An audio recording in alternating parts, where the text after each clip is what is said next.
In 1910, there were almost 1 million African American farmers. Now, that number has whittled down to a little more than 18,000. This decline is 3 times the rate of their white counterparts.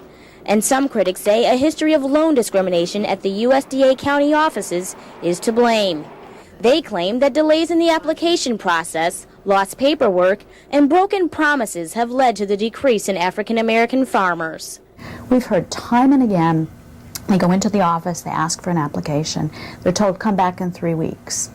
In 3 weeks they come back and they say, sorry, all the money is gone. In 1997, these allegations led to a class action lawsuit against the USDA by thousands of African American farmers.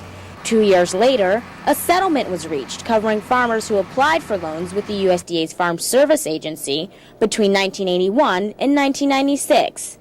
But it far from satisfied the farmers. The consent decree has never represented anything that was going to restore black farmers or even give decent restitution to black farmers. We didn't go to Washington for $50,000. We went to get our land back, the over 12 million acres that's been stolen from us.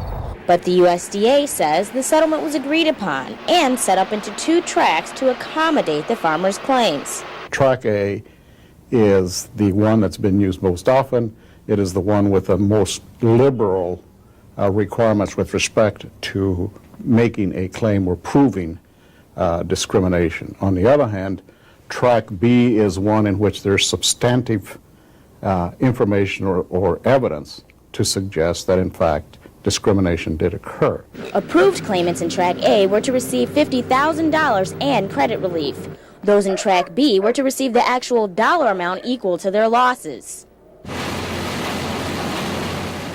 Sherman Witcher was in Track B. He says he and his brother's losses were estimated at $39 million for their Southern Virginia tobacco farm. But while waiting for the settlement check, the bank foreclosed on their farm.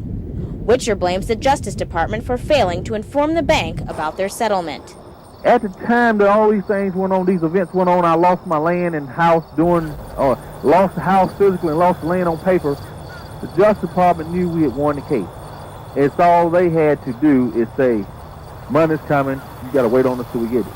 Instances like these have led the Congressional Black Caucus to question the USDA about the payment process. We're still unsatisfied with the slowness of some of the second group of grievances that have to go through a court and a longer process. We're not satisfied with the delay in having some of those resolved.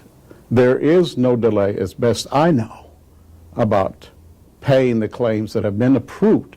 Meanwhile, groups representing minority farmers say the number of USDA employees reprimanded for the alleged discrimination is too small. The lawsuits focus mainly on individual claims, and they didn't require the Department of Agriculture to change its procedures. And many of the same people that created the discrimination in the first place are there, both at the national management level and in the field. We have had terminations. In the eyes of some, maybe not enough, but we have proven that we can and will terminate people who are found to have discriminated. The USDA says they are revitalizing their outreach program in order to welcome African American farmers. But on Maryland's Eastern Shore, some black farmers aren't feeling any relief just yet. Produce farmer Paulette Green says some African American farmers in the area are quitting because of a lack of financial support.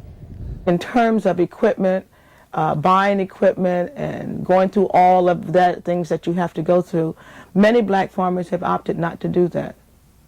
They've opted not to do it. So it has further taken us away, or further away from being farmers. Some of it's very complicated to understand, and I'm not quite sure how many people may understand it, but I know that in this area, the people with your big combines and your John Deere tractors are not people who look like us.